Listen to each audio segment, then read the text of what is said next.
to be showing you how to make provoleta. So yeah, let's get started. So, today we're going to be making provoleta. The most important ingredient of the provoleta is the provolone in itself. We use a Sorrento mild provolone. I would avoid any kind of low-fat, no-fat provolone because it tends to make the cheese melt too fast. I'd also avoid the aged provolone. We've had bad experiences with that as well.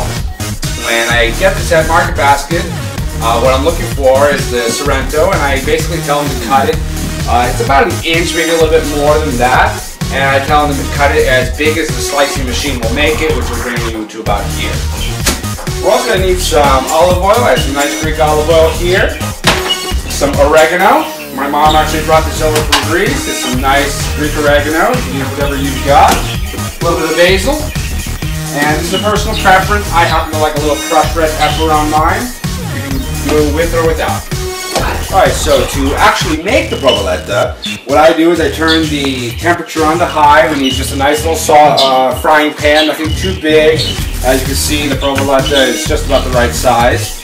And this one took me a lot of experimenting to figure out, but in terms of the olive oil, if you just zoom in right here, all we're doing is just a drop of olive oil. Put too much in, then it becomes very greasy and kind of crazy. Then oregano, I happen to love oregano. I am very generous with my oregano, and just sprinkle this all over the pan. Same thing with the basil. I happen to love basil. I think basil goes with everything. I kind of just sprinkle this into the pan. Now the crushed red pepper, I happen to like a lot of it, but my daughter Sophia, who's taking this film right now, doesn't like it when it gets too spicy, so I just put a little bit in there to give a nice little flavor. And come on over here, see what it looks like. So we've got it all in here, and we're going to let the pan be up for about a minute. Not too long, because there's not a lot of oil in there. Alright, so we're ready to get started. We're going to take our provolone, and we're just going to put it right into our pan. Come on a little closer here so you can see it. So when I first put it into the pan, I put it right in the center, and I like to give it just a little motion. Right? Then from here, you're going to need a fork. I put the fork right in the center. You cannot stop moving the cheese. The cheese has to make these little circular motions. You can see how little I'm doing right now. The pan is still heating up, and what's going to happen is that by making these little circular motions, we're spreading that olive oil very slowly across the bottom of the pan. Now, we want to lower the temperature down to about a medium. At this point, what I do is I pick up the provoleta, which now has all the spices on it. I shake the pan, which gets the spices back into the center, and I flip it around. This is going to put the spices on both sides, and now we start our motion. Now, making a provoleta only takes, 5 or so minutes, but this is the secret right here. It is the constant motion. If you allow the cheese to sit, then it's going to get very melty, and it's going to get too hot too fast. And that's not what we want. What our goal here is to have a very crispy on the top and the bottom with a gooey layer right underneath, and then almost a solid layer of cool cheese in the middle. Now, we're just going to keep this thing moving. One of the big keys to making this properly is to get that crispy outside. So to do that, we need to flip this thing over a few times. So now that I can hear this thing crackling away down there, I'm going to go ahead and flip it over. You'll notice that the other side isn't as spiced out as the first side. That's totally fine. There's nothing to worry about there. And we'll just keep on moving this around.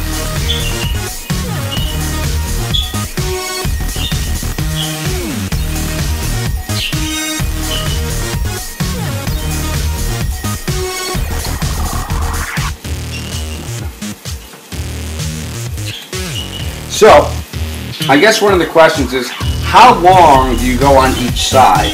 And I really don't have a definitive answer. That's why we're not going to stop the video here. We're going to allow this to continue on so that you can actually see the process. But if you leave it on the one side for too long, then that side is going to get crispy.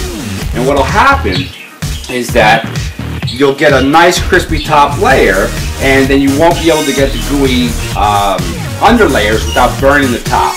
Now once I flipped it over a couple times and I can start to see and feel the crispiness with my fork, that's when I'm going to turn the temperature up. Now I don't go all the way back up to the high. My high here says it's number 10, so right now I'm sitting at about a 9. That's going to start to heat up the pan. Inside of the pan, obviously, the cheese is putting out oils. There was a little bit of olive oil that's now been spread around. We do not want to cook this thing in oil, so if you start to see a lot of oil pull up, you're going to want to come over and kind of dump that oil out into the sink. Never stop moving the provoleta. Have to keep moving. Now the cheese is starting to get a little melty. It's getting warm. I can feel the gooey underlayer starting to develop. And I'm just going to keep on turning it over and over.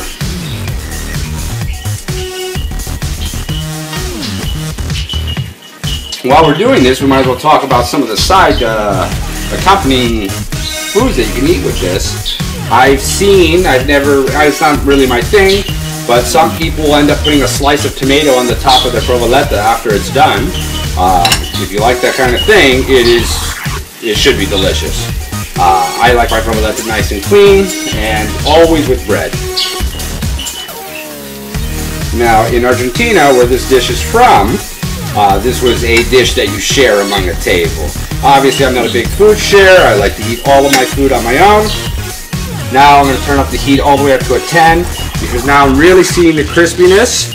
I'm also seeing that the gooiness is starting to happen, and now I want to really sear up the top and the bottom. So you'll also notice at this point that I'm increasing the speed at which I'm moving the provoleta, because I don't want it to sit still. When it sits still, it's going to burn or it'll over melt. Back to what I was saying before, this is a dish that you could share. I have never been a sharer of food, so whenever my mom and dad would take me out to a restaurant where we would order these things, I would have to get one for myself because it is just way too big. And we're going to dump out some oil. Now the reason for the oil, or having too much, is either that you put in too much olive oil in the beginning, it's just a drop, but it's also the kind of cheese that you have. Different cheeses are going to have different amounts of oil in it, and you know that you get a really cheap cheese when it's putting out a lot of oil. You see that with the low-fat, no-fat cheeses. Come take a look at the top of this thing. You can see right here it's starting to really get crispy, and you can hear it, and now I'm just moving it around, keeping it going, and now we're really turning it over more and more frequently.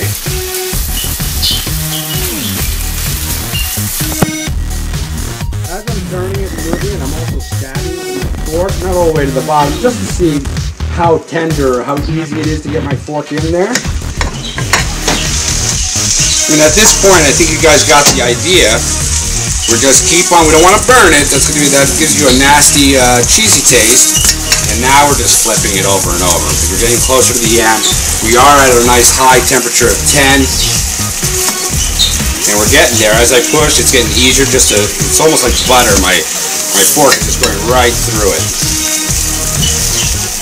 So that's about it. We're going to stop this segment right here. I'm actually about to take it off of the plate. So we'll be right back with you. So we should have already had our bread in place, and we do.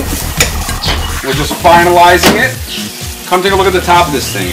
You can see now it's getting really soft and the provoleta is starting to spread out on the edges. I can't let it stop right now. Just keeping it moving. The bread is going. I turned off the oven, the stove in itself, but obviously the oils are still cooking it. We got ourselves a nice little plate. We're going to lift it, put it down, take a look at that. That is gorgeous.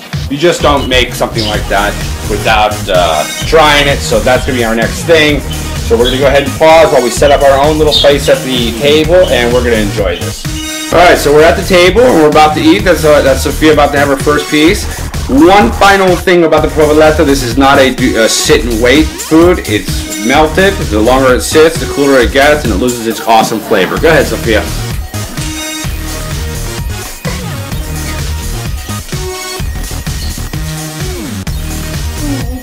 Is that good? Is that the best one I ever made? Yeah. Awesome. I can't wait to try mine. All right, guys, we're out of here.